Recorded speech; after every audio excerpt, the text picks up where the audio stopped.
গত 12ই আগস্ট বুধবার সন্ধ্যা 6টায় হবিগঞ্জ শিল্প পার্কের গ্যাস একেবারে শূন্য হইয়া যায়। শিফট চলতেছিল, কাজ চলতেছিল, বয়লার চলতেছিল, তারপর কিছু নাই। পরদিন সকালে জেলার 171টা কারখানার গেট আর খোলে নাই, বন্ধ হয়ে গেছে। 1.5 থেকে 2 লাখ মানুষ কাজ ছাড়া, শ্রমিক, অপারেটর, হেল্পার, সুপারভাইজার, লাইনম্যান, যাদের বেতনটা দিন ধরে চলে ডেইলি কাজে, ডেইলি কাজ ডেইলি বেতন, তারা সকালে উঠে দেখে কাজ নাই, কারণ গ্যাস নাই।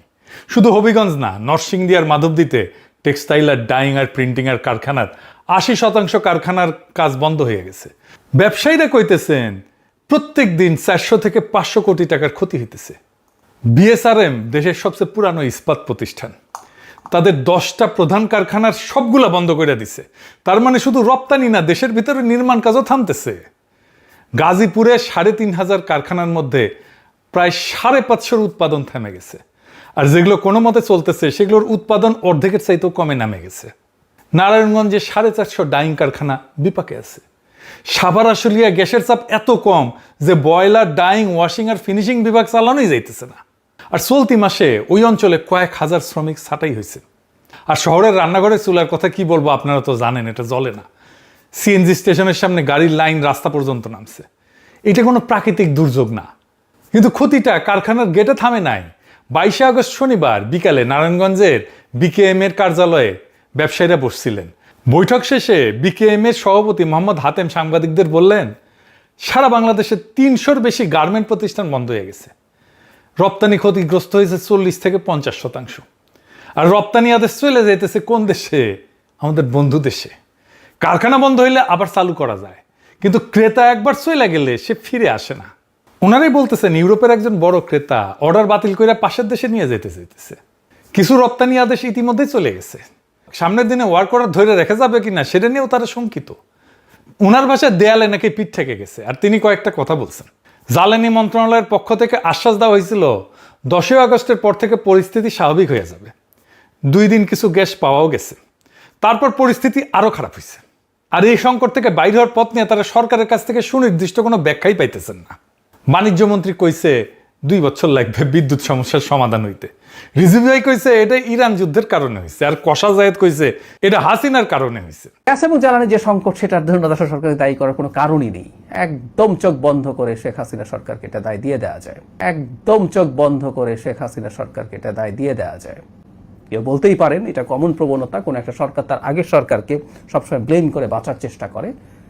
হ্যাঁ, এই প্রবণতা আছে, আমি বলি না যে এই প্রবণতা কখনোই ছিল। আর জ্বালানি মন্ত্রী কইছে কিচ্ছু করার নাই, বসে থেকে দেখতে হবে, এভাবে মাইনে নিতে হবে। তো ব্যবসায়ীরা সরকারের সাথে বৈঠকে বসছিলেন। কি দাবি করছে জানেন? অবিশ্বাস্য দাবি। জুন আর জুলাই মাসের গ্যাস এবং বিদ্যুৎ বিল আগামী 12 মাসে কিস্তিতে পরিশোধের সুযোগ চেয়েছেন। আর বলছেন ওই সময় যদি বিল দিতে না পারি তাহলে সংযোগটা কাইটেন না। এই সংকটের মধ্যে কারখানা কিভাবে চলবে সরকারকে তার সুনির্দিষ্ট ব্যাখ্যা দিতে হবে। প্রত্যেক সপ্তাহে অন্তত একবার করে সরকারকে ব্রিফিং করতে হবে, এটা দাবি। গণপরিবহনে সিএনজি সরবরাহ বন্ধ করতে হবে, অবৈধ গ্যাস সংযোগ বিচ্ছিন্ন করতে হবে। আর সরকার এবং বাংলাদেশ ব্যাংকে ব্যবসায়ীরা অনুরোধ করছে যে এই পরিস্থিতিতে ব্যবসায়ীদের ঋণের কিস্তি আদায় থেকে বিরত যেন থাকে। দাবিটা খেয়াল করছেন? শেষের দাবিটা ঋণের কিস্তি। মানে গ্যাস সংকট শুধু আর জ্বালানি খাতের সমস্যা নাই, এটা এখন ব্যাংকে ঢুকতেছে। কারখানা বন্ধ তাই আয় নাই, আয় নাই তাই কিস্তি নাই, কিস্তি নাই তাই খেলাপি ঋণ বাড়বে। দেখেছেন কই যাচ্ছে? আর সবচেয়ে করুণ দাবিটা কি জানেন? প্রত্যেক সপ্তাহে একবার আমাদের ব্রিফিং করেন। দেশের রপ্তানি আর সবচেয়ে বড় খাতের নেতারা সরকারের কাছে টাকা চান নাই, ভর্তুকি চান নাই, তারা চাইছেন সপ্তাহে একবার যেন তাদেরকে বলা হয় আসলে হইতেছেটা কি। এটাও বলতে পারে নাই। শুধু কি বড় ব্যবসায়ী, মাছের খামারে বিদ্যুৎ না থাকায় 15 কোটির মাছ মারা গেছে, এরকম যে কত ব্যবসায়ী পথে বসে গেছে আল্লাহ মালুম। কিন্তু আসলে কি ঘটছিল এইটা কি আমরা জানি? আসেন আমরা পুরো ঘটনা না জানলে বাকিটা বোঝা যাবে না। আসেন আল্লাহর নামে শুরু করি। এটা নিয়ে আমার পুরো 2টা ছুটির দিন স্টাডি করা লাগিছে। সরকারে আছে বিএনপি, আর আমার নিজের ছুটি বিশ্রাম সব জলাঞ্জলি দিয়া খোঁজা লাগে আসলে কি হয়েছে। ইয়া খোদা, দরবেশ বানায় দাও। মন্ত্রিত্ব করবে, উপদেষ্টাকারী করবে, কিছু ভালচুন, আর আমার খোঁজা লিখবে সমস্যাটা কি হয়েছে। কক্সবাজারে মহেশখালীর কাছে সমুদ্রের 2টা জাহাজ ভাসতেছে। এগুলোর নাম FSRU, ভাসমান স্টোরেজ অ্যান্ড রিগ্যাসিফিকেশন ইউনিট। বিদেশ থেকে জাহাজ কইরা আসা তরল হিমায়িত গ্যাস মানে LNG এই জাহাজে ঢালা হয়, আর ওইখানে গরম কইরা আবার ওইটা গ্যাসে রূপান্তর করা হয়, তারপর সেটা পাইপে কইরা দেশের ভিতরে পাঠানো হয়। দুইটার একটা চালায় দেশি কোম্পানি সামিট, আর একটা চালায় মার্কিন কোম্পানি এক্সেলারেট এনার্জি। এটা কেমন মার্কিন কোম্পানি আমরা পরে দেখব। এরা গ্রিডে দিত দেশের গ্যাস সরবরাহের 37%। 1/3 বেশি গ্যাস আসে সমুদ্র ভাসতে থাকে ওই দুইটা জাহাজ থেকে। 21শে জুলাই এক্সেলারেটরের জাহাজে আগুন লাগছে। ওই দিন পেট্রোবাংলা যে বিজ্ঞপ্তি দিচ্ছিল তাতে আগুন লাগার শব্দটাই নাই, বলা হয় কারিগরি ত্রুটি। আর জানানো হয় প্রায় 45 কোটি ঘনফুট গ্যাস এটা সরবরাহ কমছে। আগুনের কথা দেশের মানুষ জানে আরো পরে। কেন? বয়লারে আগুন লাগলে সেটা কারিগরি ত্রুটি বলে চালাই দেওয়ার দরকারটা কি? এটা মনে রাখেন প্রশ্নটা। 2 দিন পরে 23শে জুলাই এলএনজি থেকে জাতীয় গ্রিডে গ্যাস দেওয়া কমে যায় 566 মিলিয়ন ঘনফুট। স্বাভাবিক সরবরাহ 2700 থেকে 2800, সেখানে সরবরাহ নেমে দাঁড়ায় 2265 মিলিয়ন ঘনফুটে। 25শে জুলাই পেট্রোবাংলা বিবৃতি দেয়। সে বিবৃতিতে বলা হয় যে আগুন আর কারিগরি ত্রুটির কারণ জানা যায় নাই।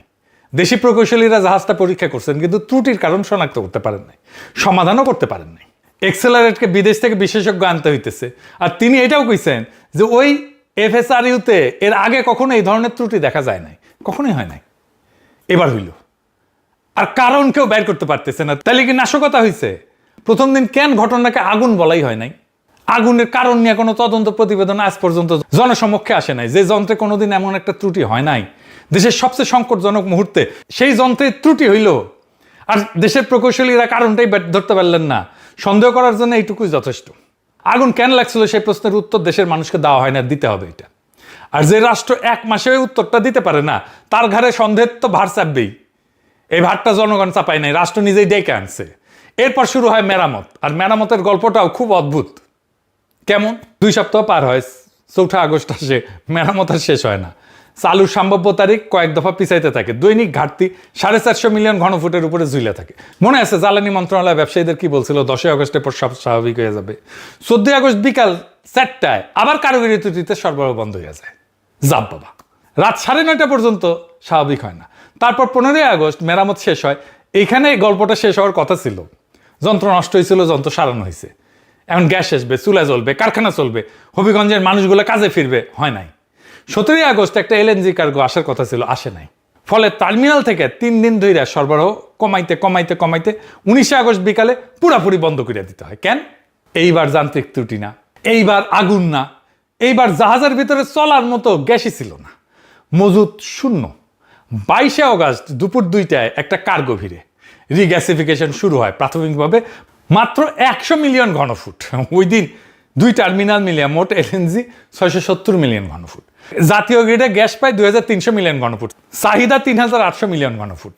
আগুন লাগছে 21শে জুলাই, মেরামত শেষ 15 আগস্ট, কিন্তু দেশ অচল থাকছে 19 থেকে 22 আগস্ট।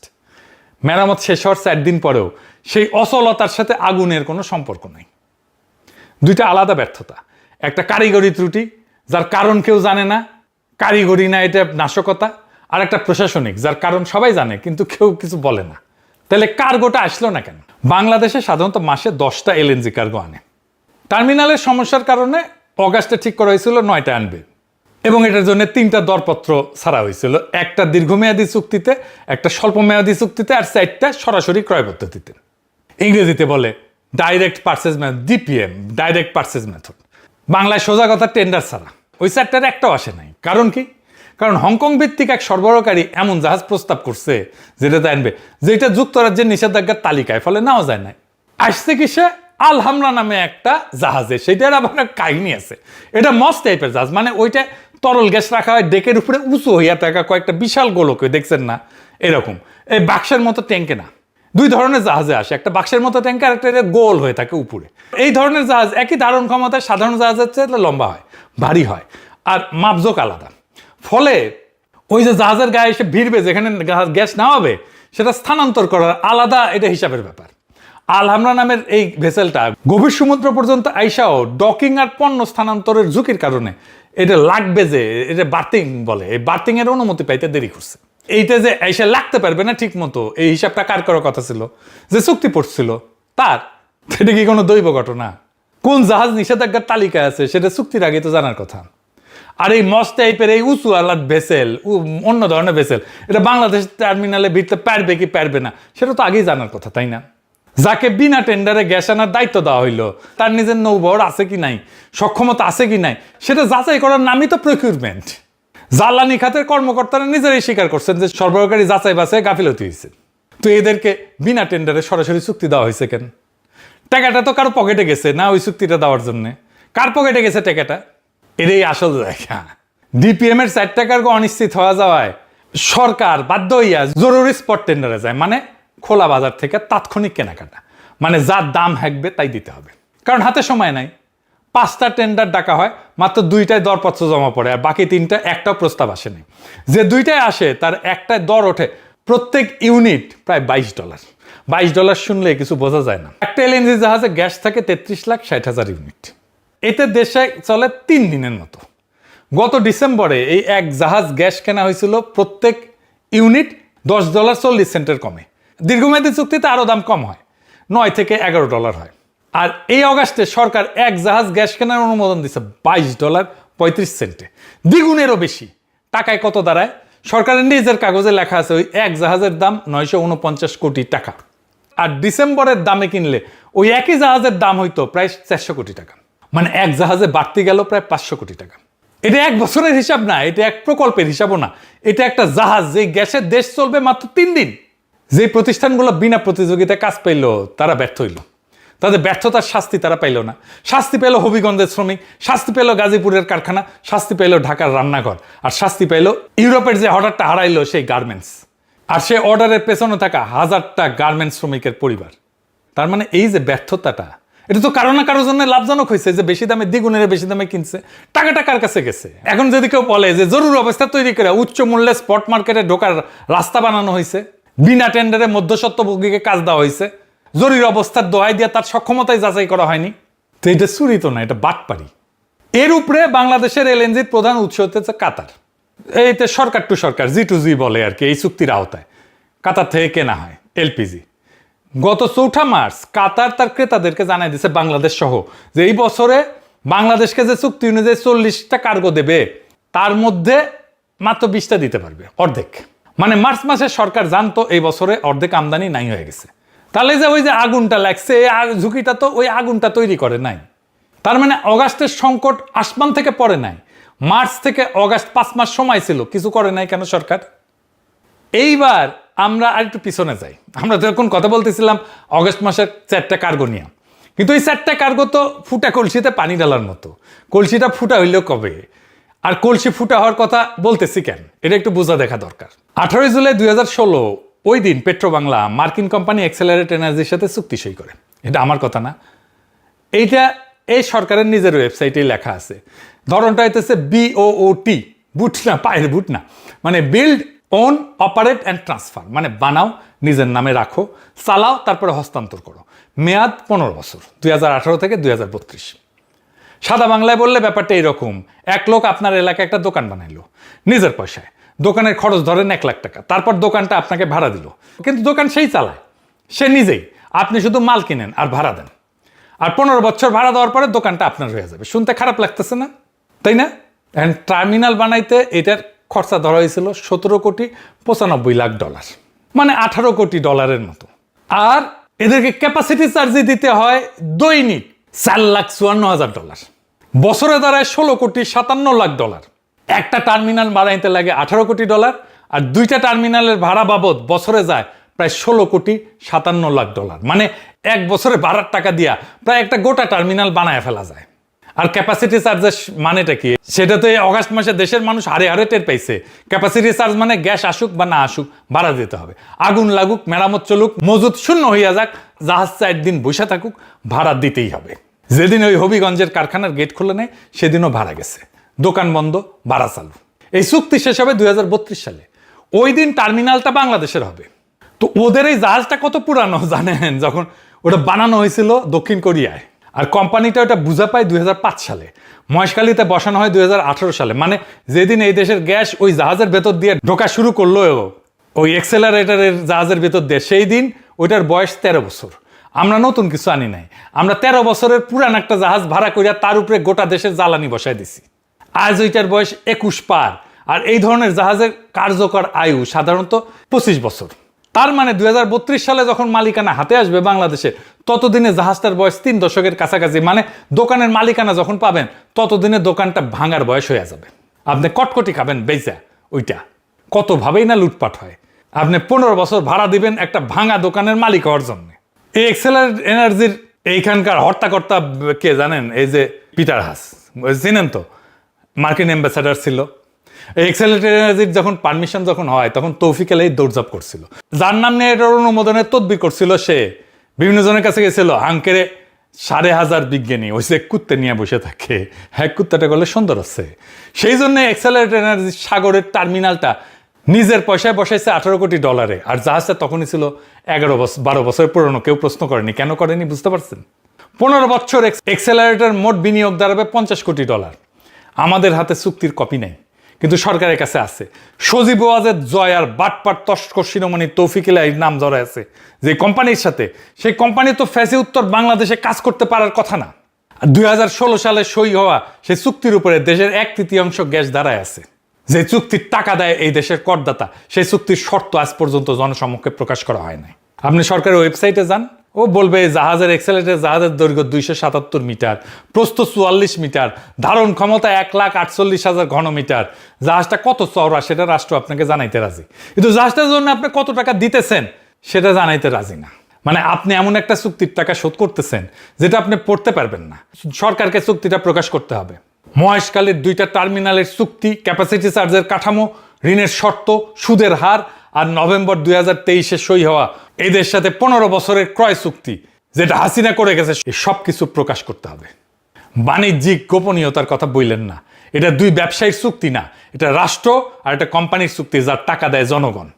আর মনে রাখেন, বিগত সরকার এই কাজটা করছিল 2010 সালের একটা আইনের বলে, যে আইন বাতিল হয়ে গেছে। তাহলে এখন লুকানোর কি আছে? আর যদি প্রকাশ না করেন তাহলে আমরা ধরে নেব যা রটিছে তার তো কিছুটা বটেই।